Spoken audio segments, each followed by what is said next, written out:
Hello, and welcome to the East Africa Business Podcast. This show is all about showcasing entrepreneurs who are building businesses in this exciting part of the world. From reading high-level articles about the region, it can be difficult to really understand what's going on, and so my hope is that these interviews somewhat bring it to life, as well as stoking your curiosity to go find out more. On that, do take a look in the archive for more episodes that we've done, but for now, let's enjoy the rest of this funky intro music and then get started with the show.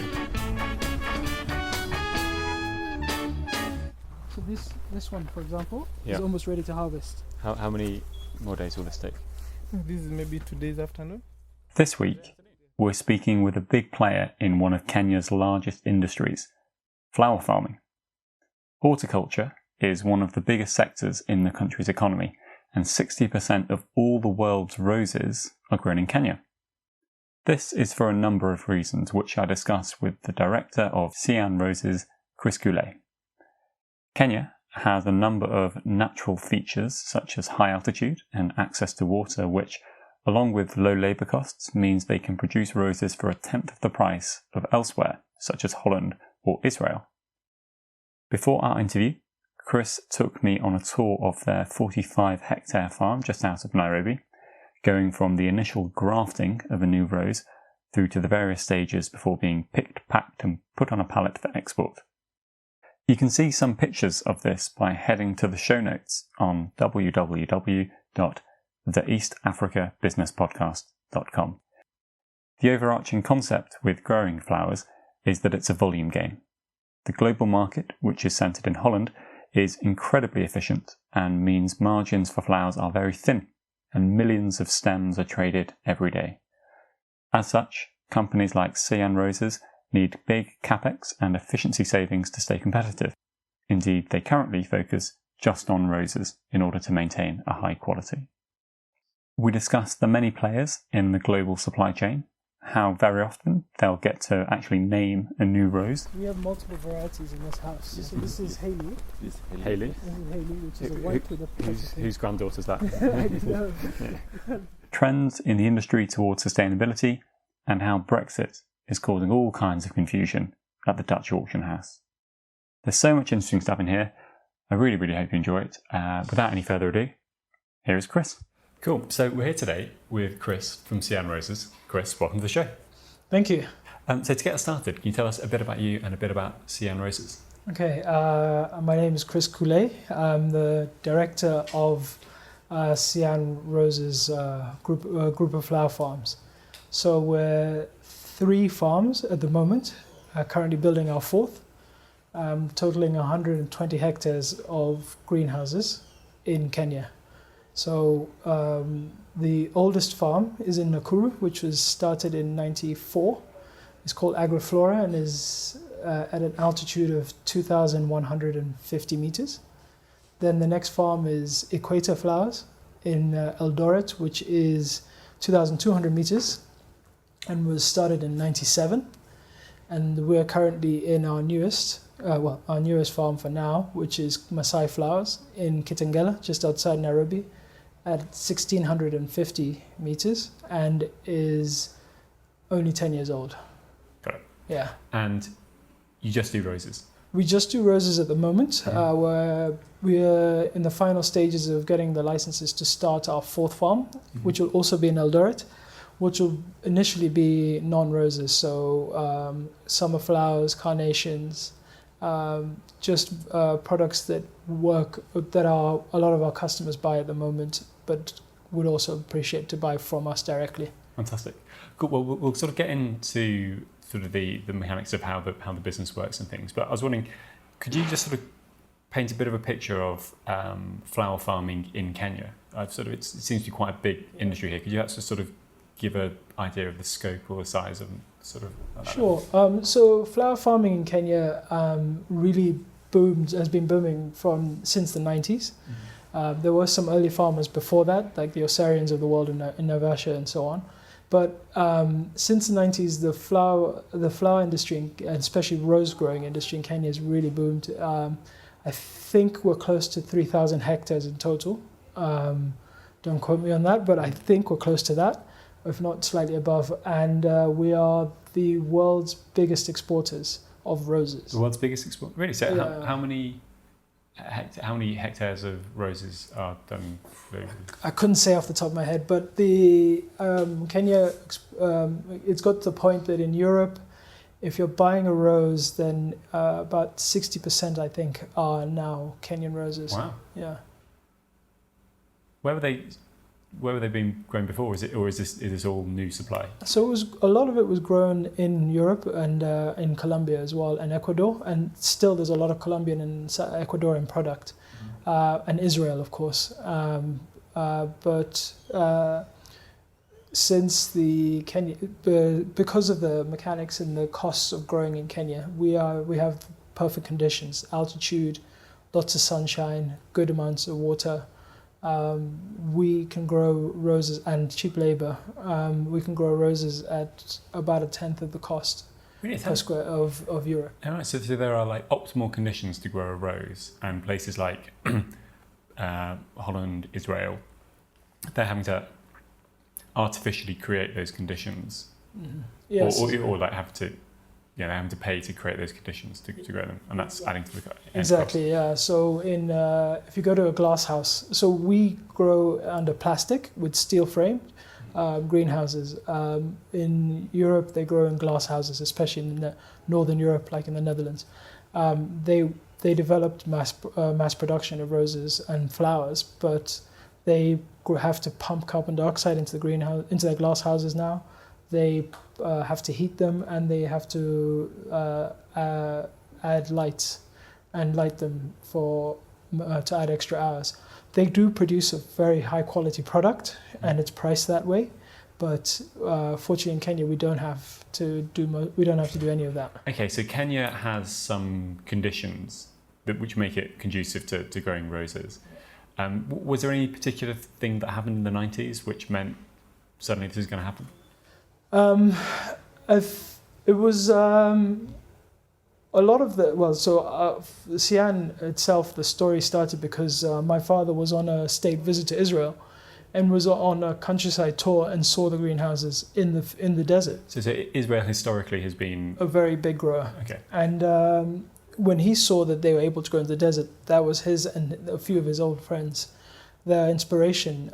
And what happened was back in the early 90s and late 80s, the regulations around the industry were non-existent because the industry was in its infancy.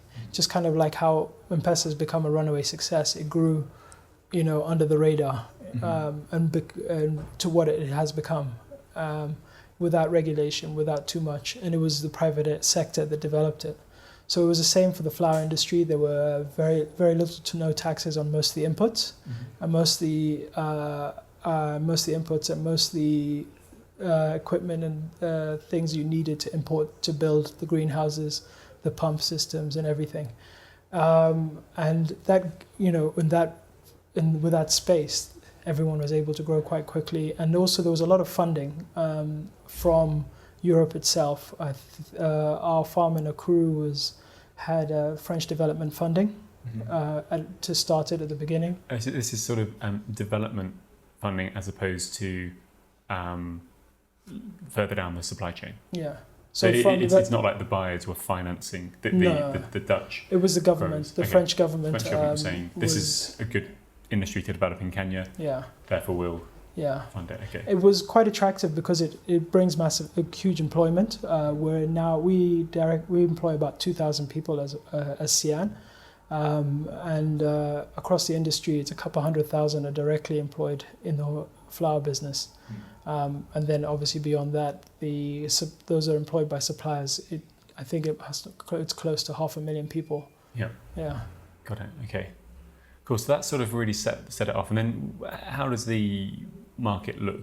Are there sort of several big players? Yeah. So we at Sian at 120 hectares are in the top 10, but we're the biggest are a couple of hundred hectares, I think 200 to 300 hectares. Is that how you grade the size of a flower company? Is by the number of hectares? Yeah, Is that how, it's usually that hectares under greenhouse. Yeah. Okay. Cool. So so there are, because it seems like there might be quite high barriers to entry. The barriers to entry, obviously, it's a very capital-intensive business. I mean, there are a lot of summer flowers and a lot of non-roses are still grown outside and are still very profitable. But for the rose business, which we mainly have concentrated in, it is quite a barrier to entry because of the expense of putting up these greenhouses. You could be charged quite a bit per square meter to have a turnkey, which is the plastic, the frame, and the irrigation system. Fortunately, there are quite a few companies in Kenya that do supply them and give very good credit terms, but to reach the level to be able to get those credit terms is not always that easy. I see. Okay. Yeah. So if you were let's say I wanted to go and start a flower farm, and what would you say is the minimum number of hectares I'd need in order for it to be worthwhile? For roses, if you depends obviously on your business model as well. If you're going to be an auction farm, I mean, there are very successful farms as small as 5 to 10 hectares.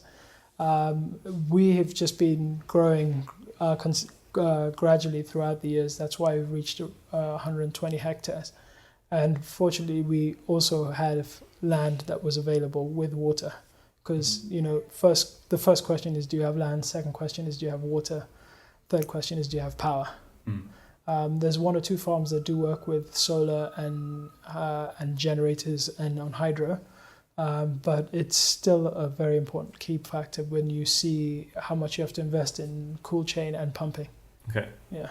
So what would, I know this is almost could be a random number, but are we talking sort of like tens of thousands of dollars, hundreds of thousands of dollars, millions of dollars? It's hundreds of thousands of dollars to start a small farm. Millions of dollars for anything above like anything above about 10 to 15 hectares of greenhouses is you're talking millions of dollars. Okay, and basically for roses, it needs to be in greenhouses. Generally, there are some varieties. The interesting thing about roses is there's no one size fits all. Even in greenhouses, there are still roses that prefer to be in soil rather than hydroponics. There are roses that can grow and do very well outside.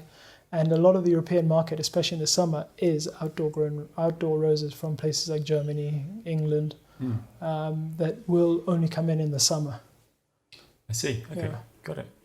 Cool. Okay, so that's kind of like I feel like I've got quite a good grasp now of sort of the industry, should we say, and sort of how it's all been set up. Should we?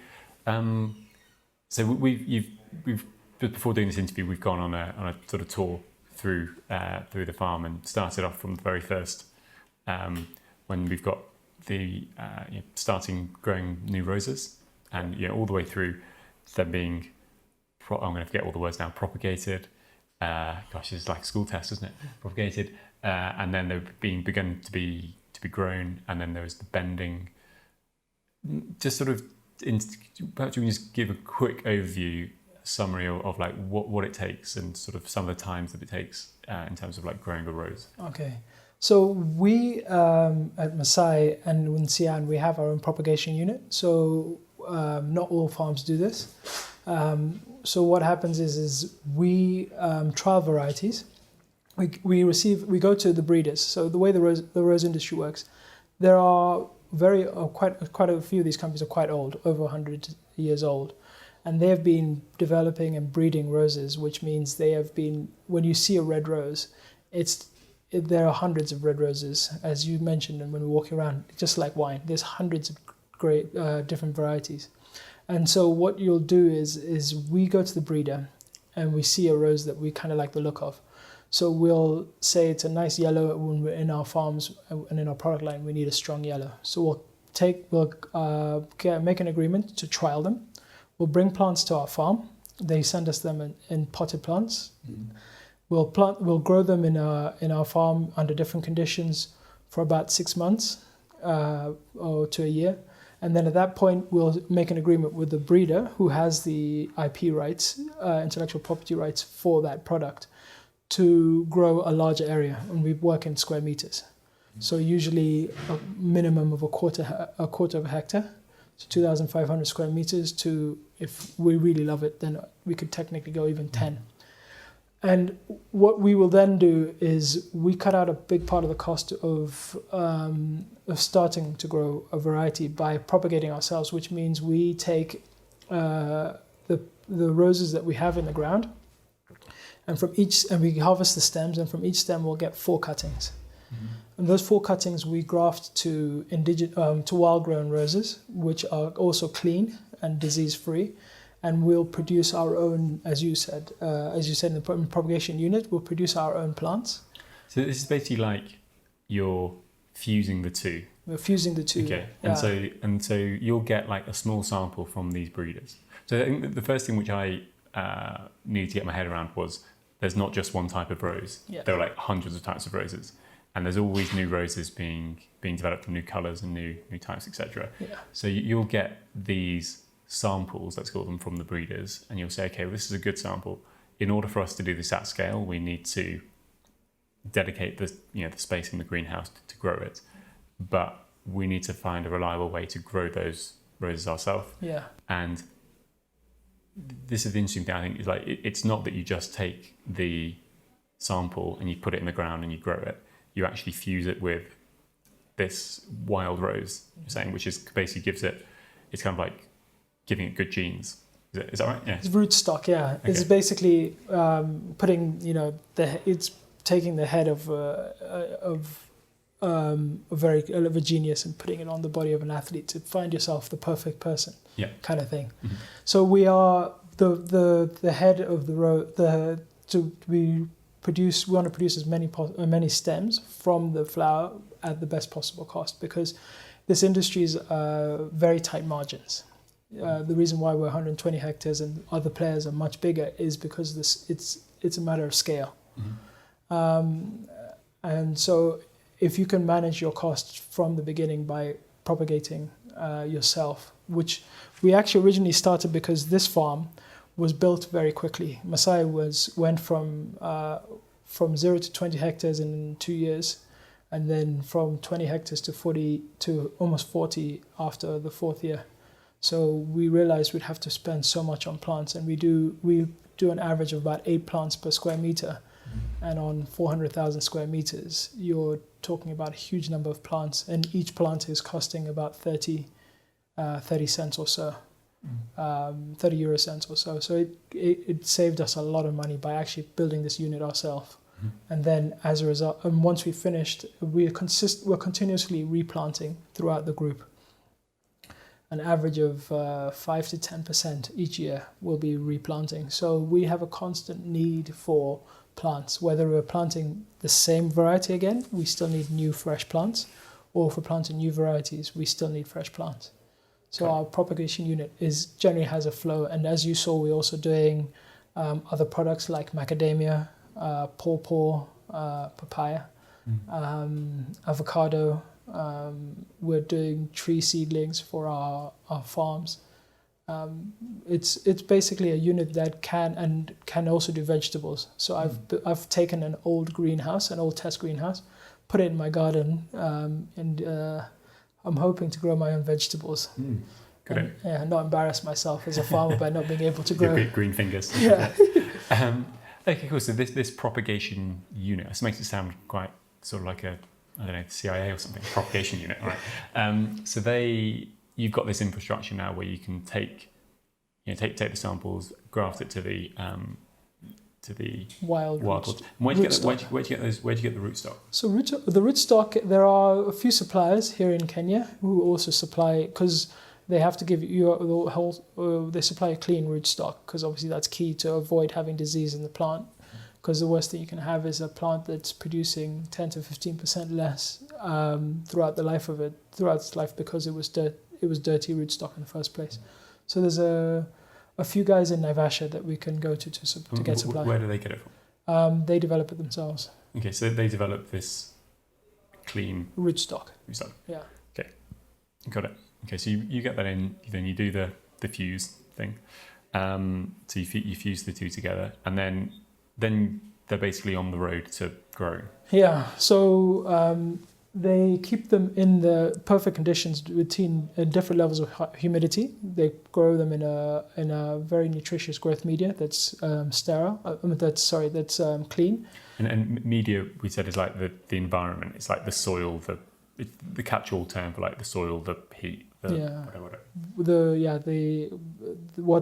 What they planted in, and the media, the growth media, with a bit of fertilizer and coconut. Mm-hmm.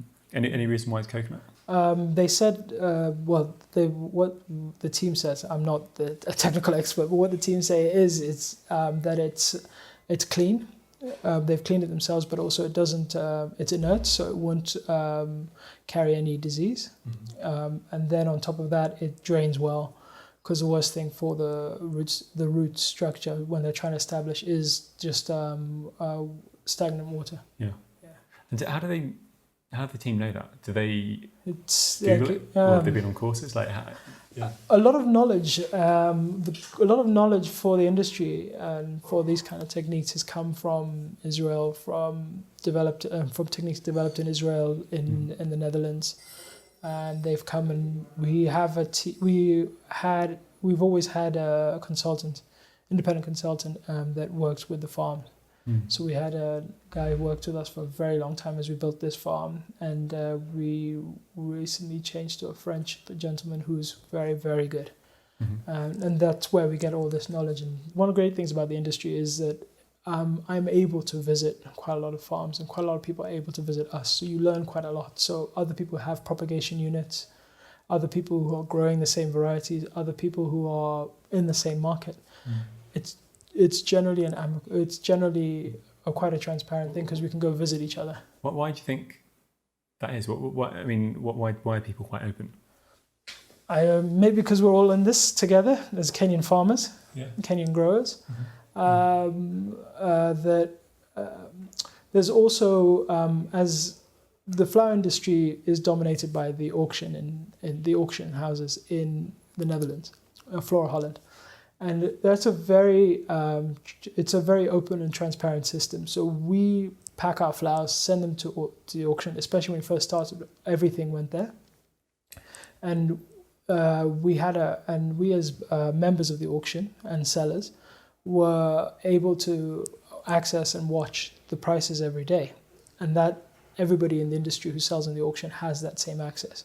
So as this morning, as you saw, we could see our product, we could see our neighboring farm's product, we can see the Ethiopian product and also the local grown product. And through that, you can find out, number one, who else is growing the same as you, number two, what prices you're getting. And unless there are obviously some people that it's not always easy to go to their farms, but generally it's a phone call to say, can I come see you? We're doing the same product. Half the time they'll be open to it. Okay. Yeah. Nice. So we've got the propagation. So they're then in their small form. They're in a little pot. Yeah. Next what happens? Next they go to hardening. So after they've been in these high humidity conditions for about 30 days to 40 days, they'll go into hardening, which is now it's almost like a normal greenhouse condition. So there's good airflow, it's cooler, the area is not heated, and we're not fogging to keep the humidity high.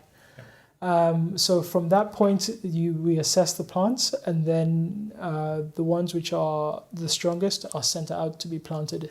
How do you determine how strong a plant is? So they look at the conditions of the plant, the shoot that's come up from the grafting. They look at the leaves, and from that they can.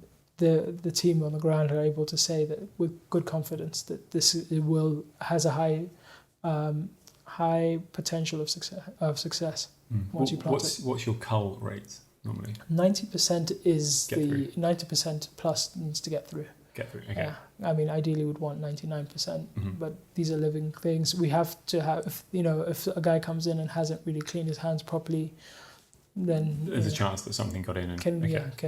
All right. So they get through, and then once they're through this sort of probation period. So that's confusing. Say propagation and probation. Once they're through this sort of like hardening phase, then they go to... They go out to the field to get planted. So they... And when you say the field, this is still under a greenhouse? Still a greenhouse. And if the greenhouses are, they'll plant them either in soil, which we have about 60% on this farm, but most of the farm is, most of our other farms are hydroponics. What is hydroponics? So hydroponics is a closed water system where the roses are planted in, it's called pumice, in volcanic stone, which is, which is cleaned. It's steamed and then it's cleaned before planting. Steamed. The soil is the ash is steamed. Yeah, we have to steam. We have steam it? Yeah, we have big machines in our other farms which can steam and make sure so we can recycle it as well. So then they're put in beds, raised beds with, and the beds are filled with the stones, the very tiny stones, and volcanic stones, and then the plants are planted and they are completely fed, and they totally depend on hydroponics to grow. So the fertilizers, everything that they need comes through the water and the irrigation system, and it's a closed system. So whatever excess water is piped through to reservoirs and then is recycled throughout the system. Is that the ideal? Is that what you kind of want to be getting to, where everything's reused, or is there some downsides with it? It depends on the farm. Some farms you'll go to and they have like our farm in Nakuru, there are a lot of other farms around there, and our neighboring farms don't have any hydroponics at all. They plant in soil, because at the end of the day, a rose and a plant is supposed to go in soil, and there's no one size fits all.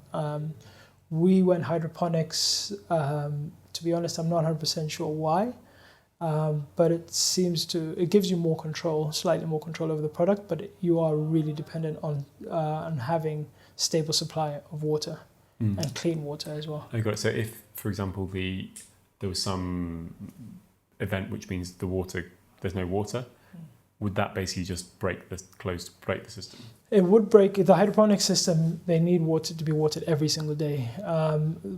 Plants in soil, especially very healthy soils with good biological content and water retention, can hold up. A plant can last a few days, a week. Some guys say it can last 10 days with very little to no water. Okay. But there's a balance of, does hydroponics produce more? But do you have a healthier plant? It's a very big debate between different farms. Are there some quite vocal people in the industry who are very pro hydroponics? Yeah, definitely. Are there some heated debates in the... The debates in the industry are a bit more interesting than hydroponics versus soil planting, but there is a debate, yeah. All right, but what are some of the more interesting debates? Traits, varieties, chemical uses and things like that. And also, to be fair, at the moment the industry has a lot of external issues that have affected, such as labor pay rates, certification issues. Not issues, but the amount of certification that's needed. Those are the real things that worry us. Yeah. Okay. Well, perhaps we could come on to those a little bit later as well. Okay. So, actually, one thing on the different types of roses. I was going to, you can just name a rose if you've got a new type, or you're able to make a new variety, or if you get a.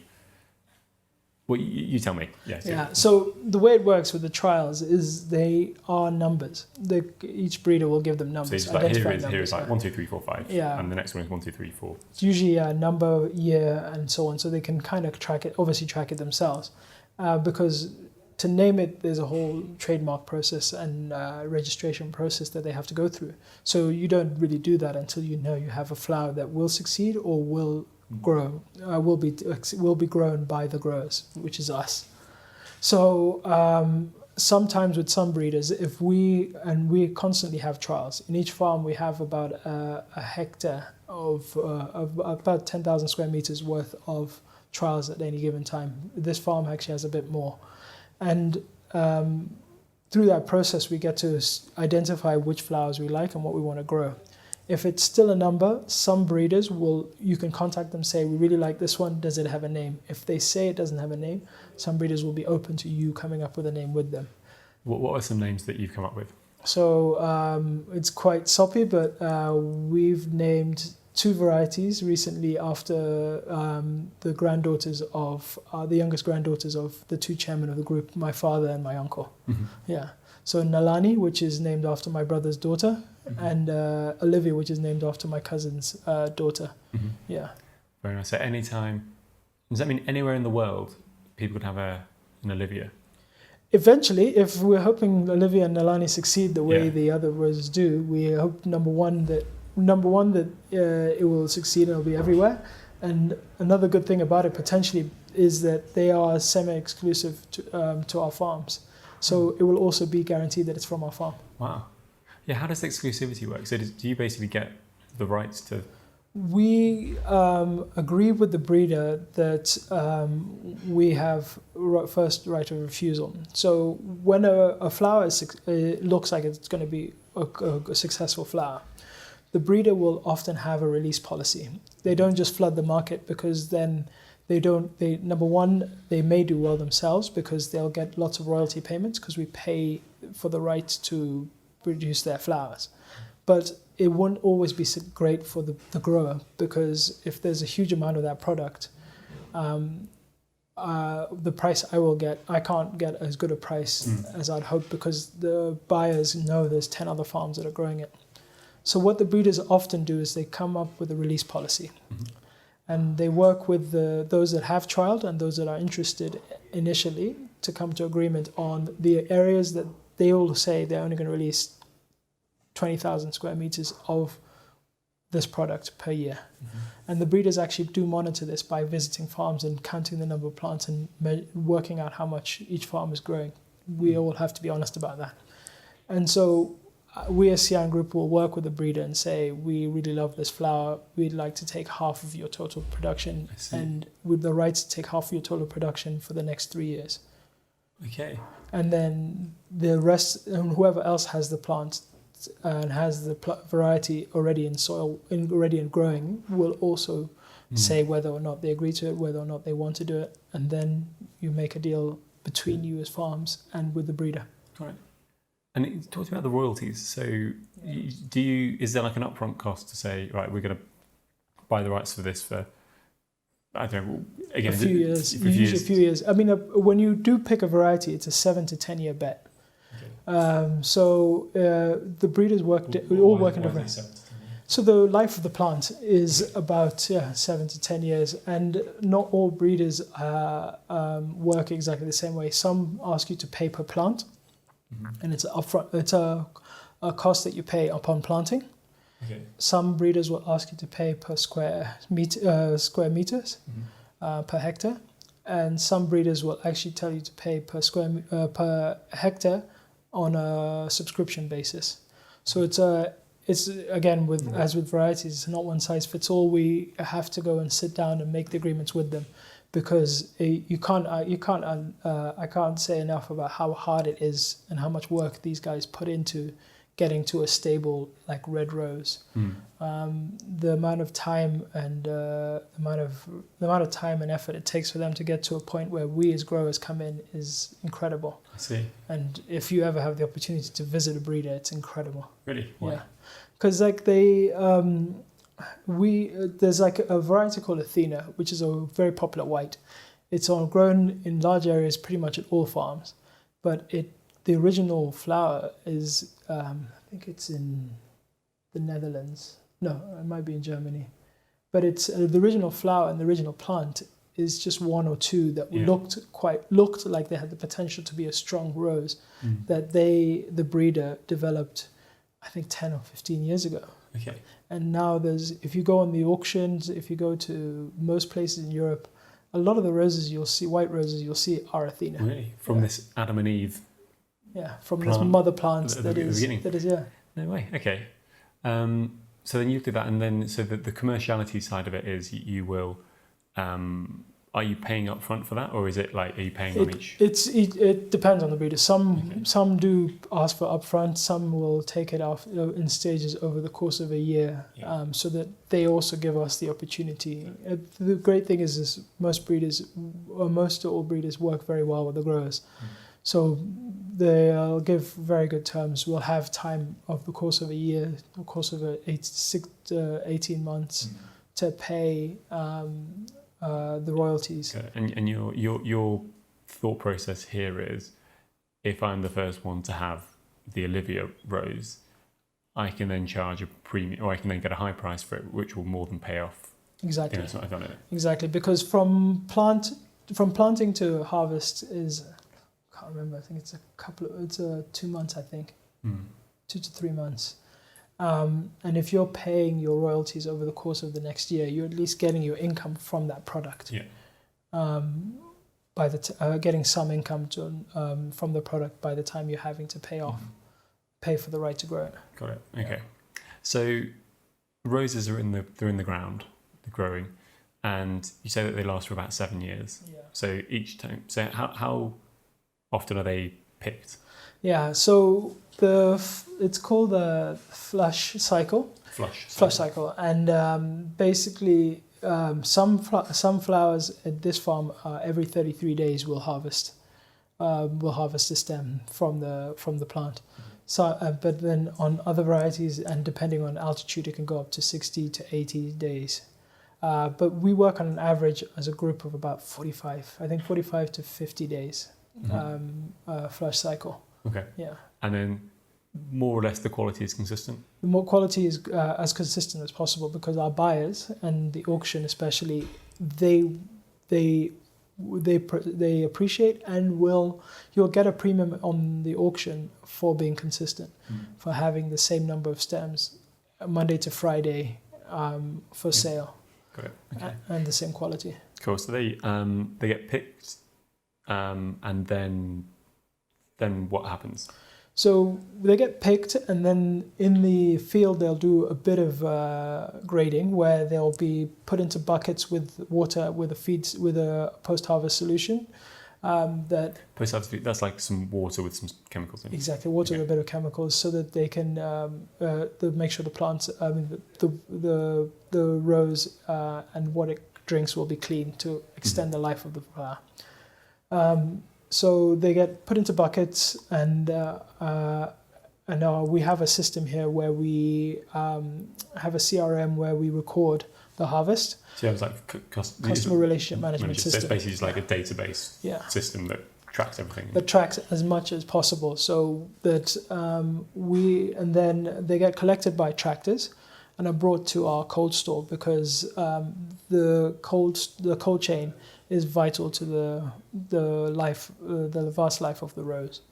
The sooner you get it from the field into the cold room, and where the cold rooms, they sit for a minimum of 6 to 8 hours to bring the temperature down.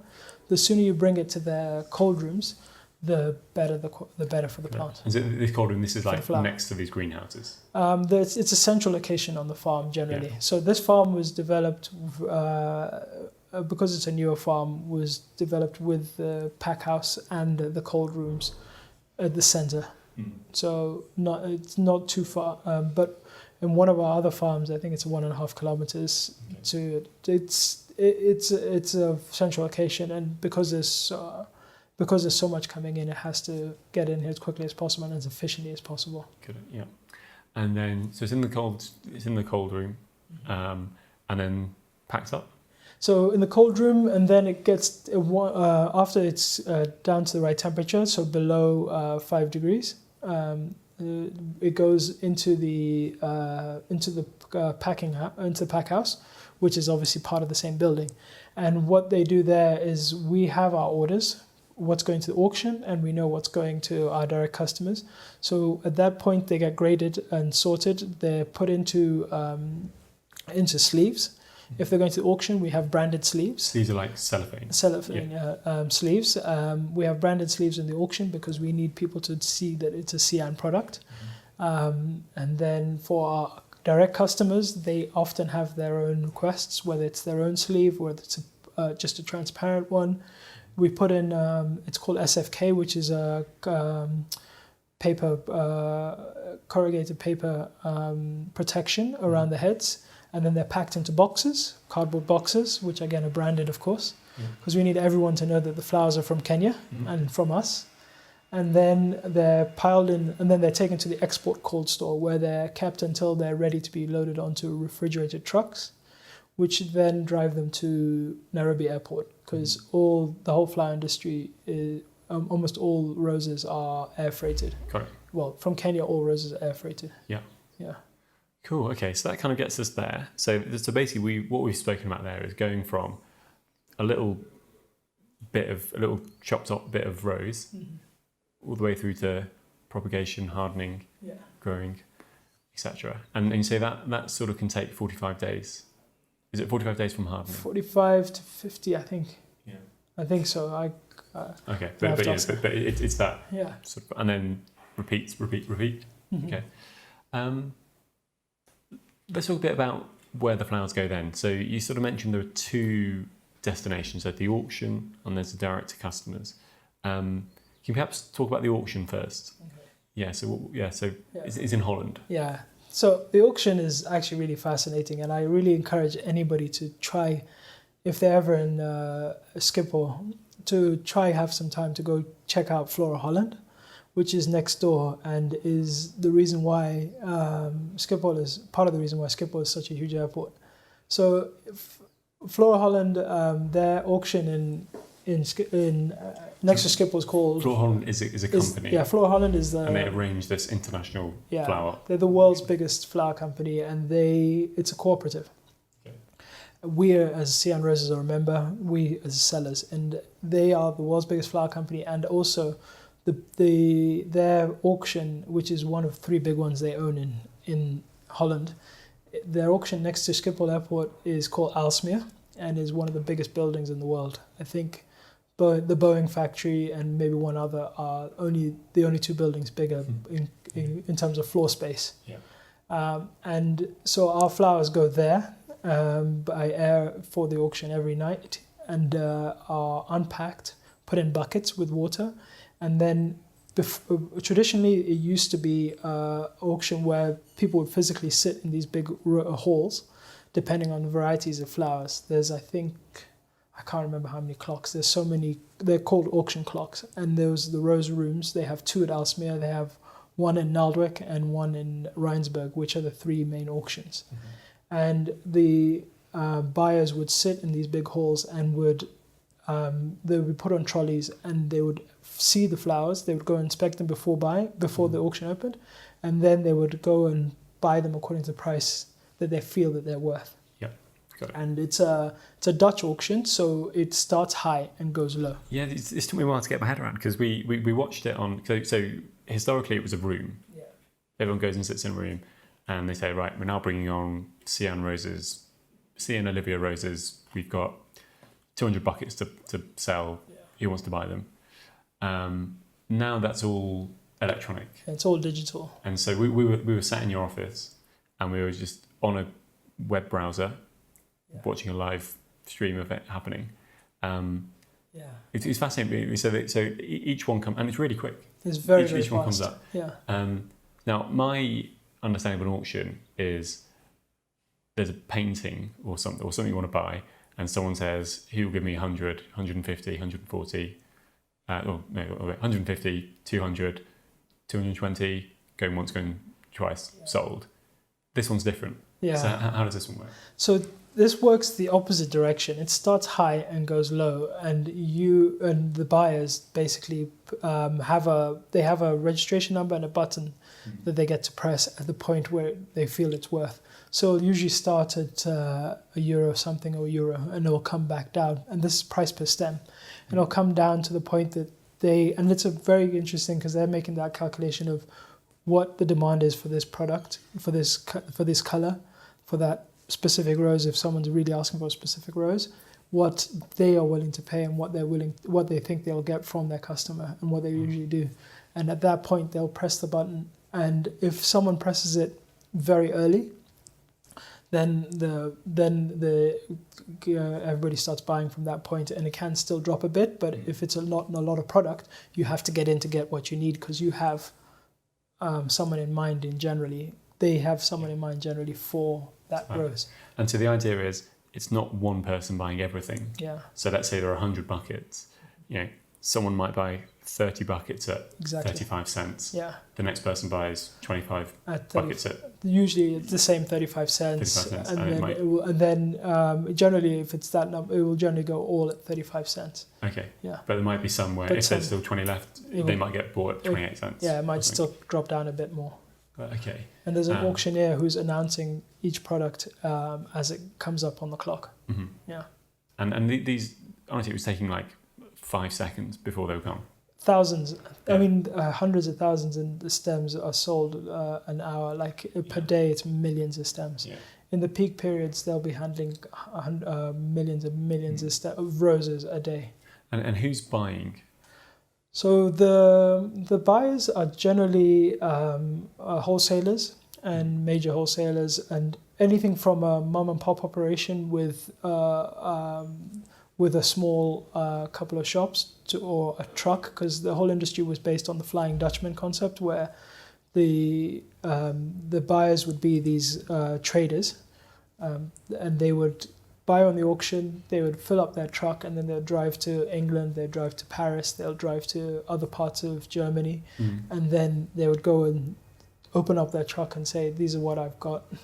Sell out what's on their truck, and then head back and do it all again. And do it all again. Yeah. And they do that as a constant cycle. But now it's mainly large buyers, very big wholesalers that will supply supermarket chains, will supply florist chains, will supply everything from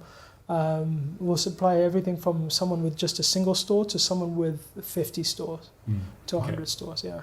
And so that buyer at the auction, let's say he pays 30 euro cents. Mm-hmm. What's their markup? What will they then sell it to the florist, and then what will the florist sell it to the customer? Obviously, there are some variations. I wouldn't want to speculate, because in case any are listening, but I mean, they obviously have to make their margin, and they do make a good margin, because they take a lot of the as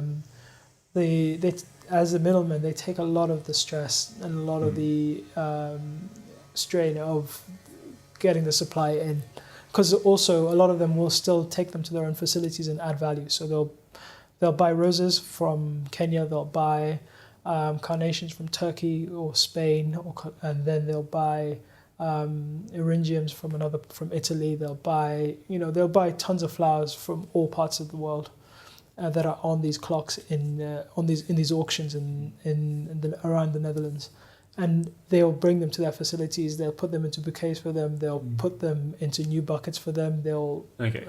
So it's not as simple as buy it, sell it. There is some. There's a lot of work they do in between, and so that's why that's their USP, that they can do that. They have the buying power, and they have the people, and they do spend a lot of time coming out to visit farms to establish whether this farm can actually supply the product consistently and things like that. So auction's the one way. You also mentioned you sell directly. So what's the rationale there? So about when we initially started, everything went to auction. And the auction was a great platform, because it gave us huge exposure and market access, because our product if they weren't adding value, our product would go in sleeve with the Sian logo from here to wherever in the world it would end up through the buyers. But after a while, more and more buyers were realizing that they could actually mitigate the risk of, because the wholesalers, for example, would have to hope that we as Sian Roses and the industry in general will have a variety like Olivia on the auction every day throughout the year. And sometimes the weather can be bad, sometimes there could be other issues. So some buyers realize that they can also mitigate that risk by buying a percentage of their product. So even these big traders, they do buy a percentage of their product by coming to the farms and making direct deals, which means that a rose that may sell for 30 cents at the auction as obviously a very nice rose that sells for 30 cents at the auction, we have fees to pay as sellers. In order to participate In the auction, and also we pay the transport. We pay the transport costs. So these buyers also realize that they can come to us and negotiate a lower price or a different price to guarantee continuous supply, and they would take the cost of transport, which is a huge part of the cost for us here in Kenya. We can produce very cheaply, but our costs of transport are very, very high. Mm-hmm. So that's when we realized, and we started building a marketing and sales team led by Yvonne, who's worked for us for 16 years now. And we've built up a customer base of about 50 or 60 customers around the world, mm-hmm. who are in contact pretty much every few days, if not daily. Mm-hmm. And we'll pack flowers according to their specs to be delivered to Nairobi Airport, mm-hmm. where they have their own they have made their own deals with shippers to take it on to wherever they are. Got it. So you've still got the auction, but you're increasingly looking to move towards this. Well, I think we've hit our balance. We're about 70-30. Okay. 70% direct, 30% auction. And I think we've reached our balance. We may adjust depending, but the unfortunate thing for us as growers who are trying to do both auction and direct, because there are quite a lot of growers that do 100% direct, and there are quite a lot that do 100% auction, and there's quite a few like us who do both. Mm-hmm. And the unfortunate thing of the ones who do both is that if we do keep product on the auction, we can't turn around and ask for a premium price for the same product, because the buyers who are buying from us direct do also have are also members of the auction and also can see the product on the auction. I see. So you can't go to your direct customer and say start selling at 40 cents. Yeah. If they because then they also can see the auction. They're like, hold on a second, you're selling it for 32. Yeah. Exactly. They'll know that for the past 6 months I've been getting 32 cents for this rose. Yeah. But on the auction, it's been consistently... On the auction, I was consistently getting 32 cents. I can't turn around and say, right, if you want to make a deal with us for a year, throughout the year, I want 40 cents. It just won't work. Yeah, we were saying earlier, there's just unbelievably efficient market. Very, very efficient. Just sort of the speed at which things are done, the transparency. Yeah. It's something that I don't think enough people realize, that behind the rose that is in your local supermarket, just how much has gone into getting it there, but not only that, just how efficient everything is, because you also got to consider it's got to be kept below 4 degrees. The whole way. Well, we try to keep everything below 4 degrees, and there are companies that would do. We work with, we as growers and also a few of the buyers work with companies like Flower Watch, who put in temperature sensors in a certain number of boxes and a sample size of boxes throughout the industry, and will send you back the data of temperature at packing, temperature at arrival, temperature at transport, temperature at arrival at the destination. And generally, they keep quite close to that, 4 to 6 degrees. Yeah. Yeah, it seems like there's, even when we're walking around, you were saying that you're now adopting QR codes for the tracking. For tracking. Yeah. It seems like there's just lots of innovation that seems to be happening around this sort of supply chain aspect. Yeah, because when you reach a certain size, especially like this farm, if we only had this farm, for example, we're 45 hectares here. We are pretty much at as large as we can grow under greenhouse without having to invest heavily in more water, like more boreholes. And so when we look at expansion, if we look at future expansion or what to do the next few years of this farm, it's efficiencies. Mm-hmm. So if we can be more efficient through using technology, so the QR codes was for our marketing side, so that we have product traceability, so that if the supervisors in the pack house receive some buckets and they see there's a problem with some buckets, the product in some of the buckets, they can trace which greenhouse it came from and when it was harvested. So they can quickly, even before it enters into our cold stores and goes through the chain, that those flowers don't end up 3 days later in Australia. And our customer is furious because he's just paid all this money for it to get there. We can actually catch it quite early. The next step is things like water management, water resource management, which is very vital because it's a limited resource. And using technology to manage our senses, to manage our product a bit better, to make sure that we aren't overfeeding, we aren't overwatering, we aren't the water that is re-entering the system, so that's draining through our greenhouses and re-entering the water table isn't dirty, that kind of stuff. It's very important. Yeah. Are you seeing any other opportunities or things where you're like, there must be something that could make this easier, or something must make this better, but you haven't yet found it? I think the systems to help manage growing, that is something that we spent about 2 years trying to find, like our CRM, and one other farm has also done the same. One or two other farms have now done the same. It's just a system to help manage the product from growing to now actual like packing for export, and making sure that your customers, you can get better customer satisfaction by being able to say, when the customers ordered 10,000 stems of Rose A, they are actually going to get 10,000 because it is a living product, so there can be fluctuations, but it's not acceptable because our direct customers have people they're also supplying. And if our direct customer is supplying Sainsbury's, for example, they don't want to hear that the farm that their supplier was buying from had rainstorms for 2 weeks. They just want their flowers. They want 10,000. Yeah. Okay.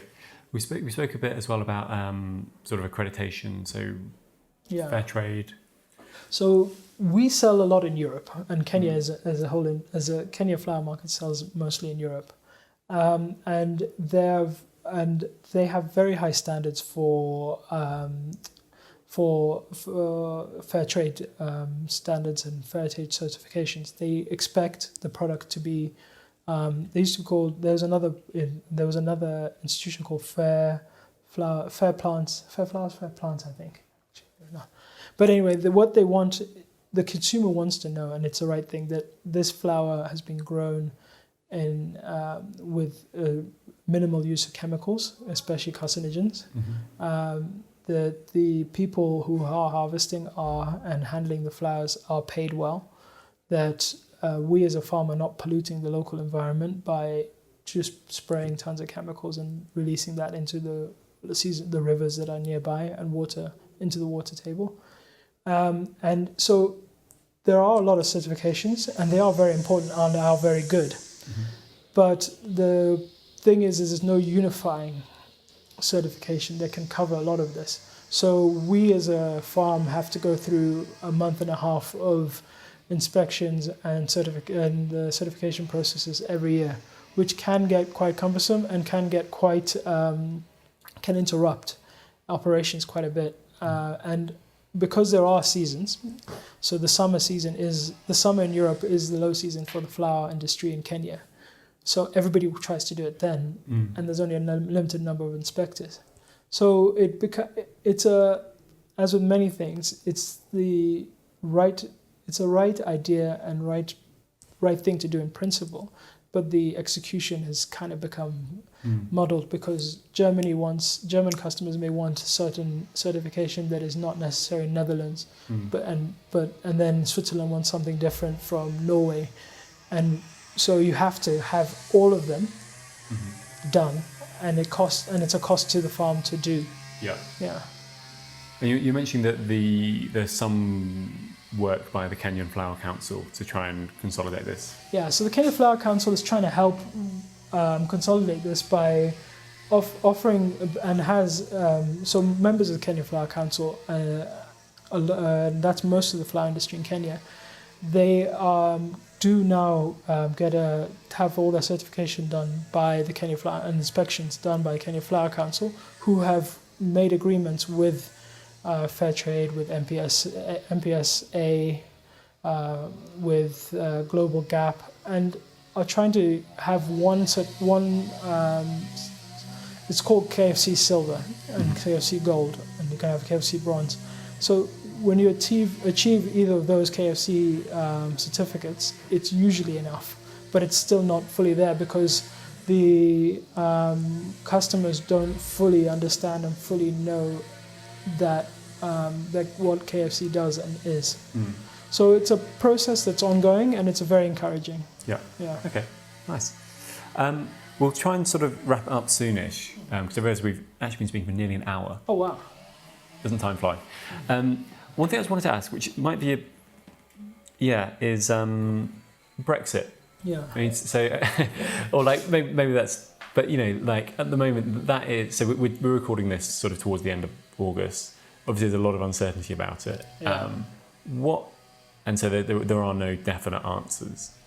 But I was wondering, what have been some of the conversations you've had to be having as a result of the UK potentially leaving the customs union, EU customs union? Yeah, so our direct exposure, like our direct customers in the UK, we don't have a huge amount, but we still have some, and we've tried to talk to them about paying us in dollars, but obviously they wouldn't want to do that either.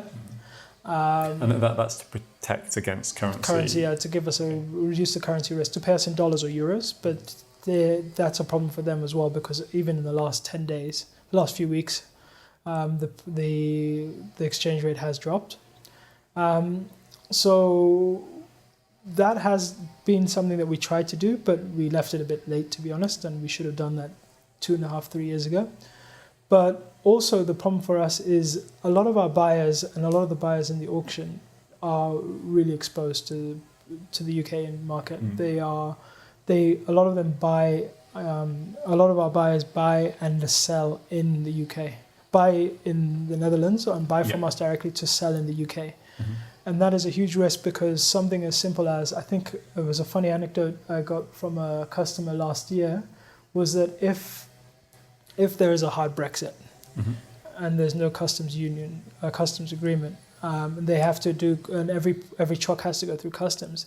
They said the vegetables and flowers alone coming from Netherlands will form a traffic jam that would be as long as from Calais to Amsterdam. Okay, and this is just you just queuing up to bring this trucks stuff back over. to back. Right. Okay. Just because of the daily flow and how efficient they have become.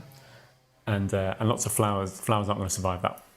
No, really? No, they won't, especially in the European summers that we've been having, these 40-degree summers. Yeah. Yeah. So it's a real worry. We don't know, and the worst thing is just we don't know what's going to happen. We don't know if the pound is going to drop even further by this time next year, by October 31st. What's going to happen? So it's a kind of wait and see.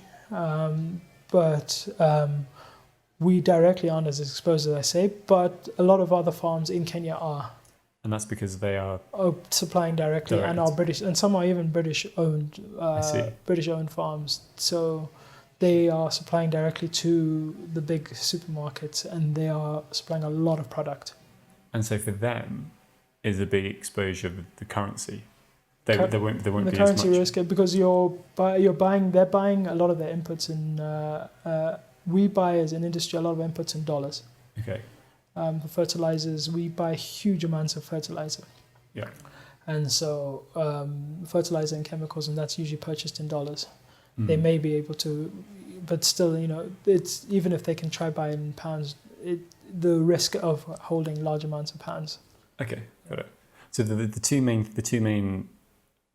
things to think about are, one is the actual physical aspects of logistics of getting it into the UK, and the other is the currency. The currency risk. And the currency only exists really with the direct customers, because you would have your own trade routes.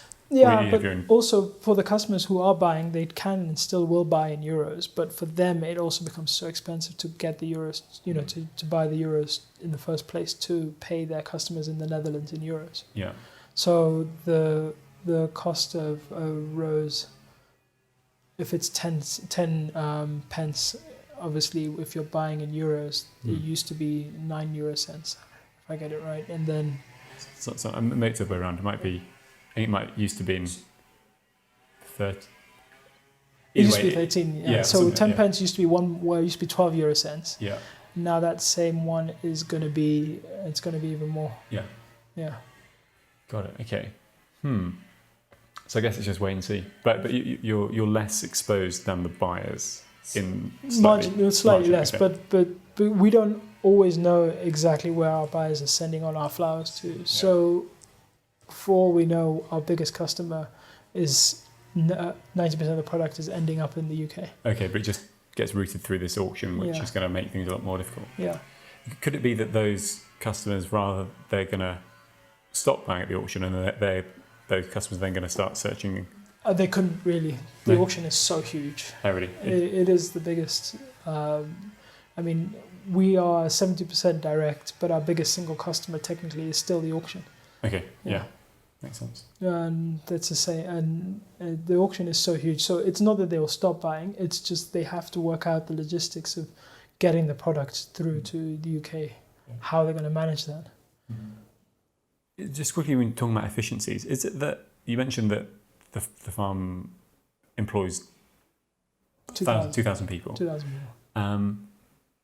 There's a lot of talk about automation and things. Is flower picking in the flower industry one where there's probably going to keep human labour, or is it something where that might? It's still very labour intensive, and it will be because the cost. I mean, I've seen on YouTube, but I've never visited a mechanized, fully mechanized flower farm. There's some lily farms in the Netherlands where they have they have robots, and it's very expensive. It's just as like you look in other industries like the dairy industry. There are milking robots that are very popular and getting popular around Europe, but if you have more than 200 cows, it's just not cost effective. Yeah. So in less than 200 cows. If you have more than 200 cows, It's not. it's not cost. It's not the average milking machine, and from what I've read, the numbers is about 80 to 100 at a time. Okay. So and they cost like 100 and something to $200,000 to buy one. Okay. A robot milking machine. Yeah. We also have a dairy. That's why I looked at this. Okay. All right. Yeah. But so it's the same as in the flower industry. When you're at this scale, unless something crazy happens with the wage increases over the next 10 years to 15 years, really don't foresee how and if we could go to mechanizing most of the farms. And that is that because I know that one of the big things with the mechanization of wheat farming in America was it's quite consistent. You can make big rectangular fields and just set off everything. This one we're looking at, it's a bit more fiddly, isn't it? You can't just chop it off. You've got to pick and select. Exactly, you got to pick and select. Just as they showed you with the spray roses, they look at 3 buds. If there's 3 out of the 5 to 7 to 8 or 10 buds that are at least open, a certain number of the buds that are open, they have to find the balance between the openness of those that are ready and those that will, and then make that decision in the field. And that's how harvest is making that decision in the field to cut it. So, I mean, obviously you can never say never, but I just don't see that kind of technology in the industry yet. Out, yeah. One thing is the other big thing which seems to be spoken about a lot is single-use plastics. Yeah. Now the sleeves that they came with cellophane. Would you reckon will you be caught up at all in any plans to reduce? There are measures. So there are 1 or 2 the companies that make the sleeves that have looked at doing paper sleeves, recycled paper sleeves, and we've done trials with them.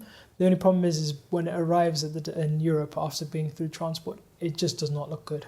Okay. It doesn't travel well.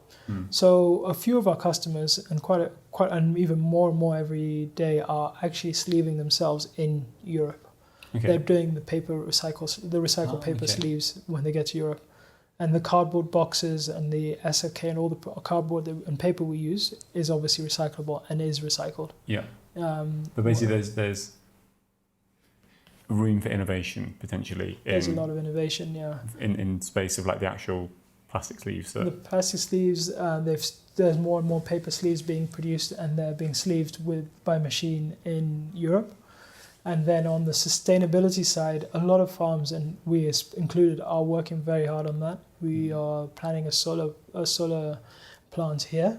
A lot of farms in Kenya have already done it and have been on solar for quite a while.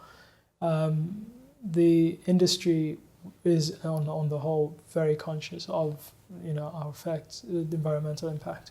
Mm-hmm. Yeah. Very good. Okay, so just to finish up, first of all, Chris, I thought this has been absolutely fascinating. Like, it's such an amazing machine, process, operation to sort of see it all come through. What do you sort of what's exciting you about the business in the next few years? The new farm is very exciting, doing non-roses after they've been doing it only over time. Is non-roses your own terminology? It's not like the flower industry has. No, that's our terminology. Okay, we're using internally. We're just doing a bunch of products, but just non-roses. Yeah.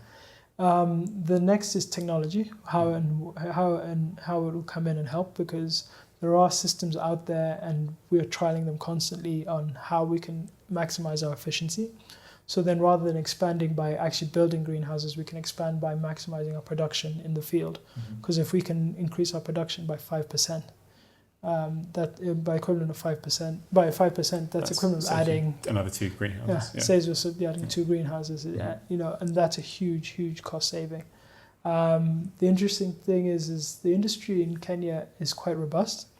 It has had some issues. It has had some external issues, but it's a big employer and a huge benefactor to Kenya. And it's now working in the next few years to get the knowledge, get more people to understand and know that, because I don't think many people in Kenya know that the flower industry is the second biggest forex earner for Kenya.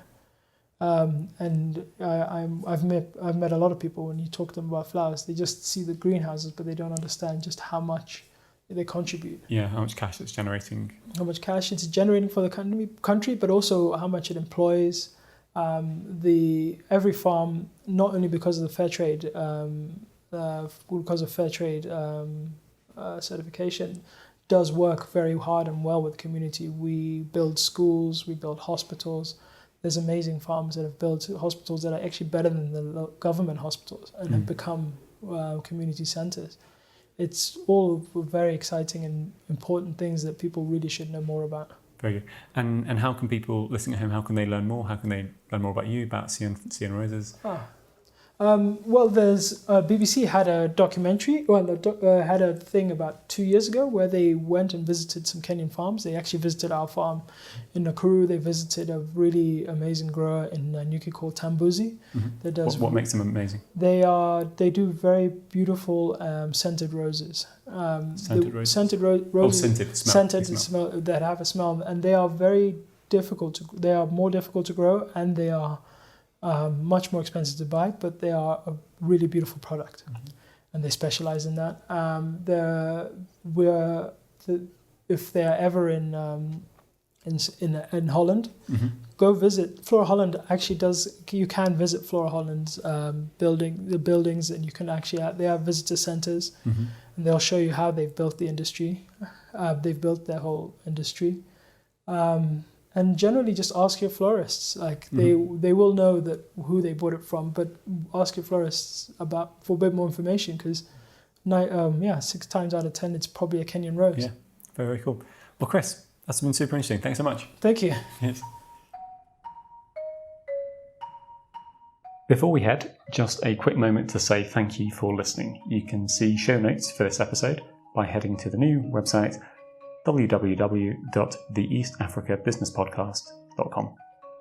If you'd like to learn more about the show and the work we do, then you can have a bit of an explore on the website and also subscribe to the various places such as Facebook, Twitter, YouTube, and email. Finally, if you felt this was a good episode and you've been enjoying the show recently, then please do consider leaving a rating for the show on Apple Podcasts or Spotify or wherever you listen. You could also tell a friend who's curious about these sorts of businesses that we feature. And indeed, if you know of a business that you'd like to be interviewed on the show, please feel free to reach out via any of the channels mentioned above, and we'll see what we can do to have an interview and showcase them on the show. In any case, have a great week and speak to you soon.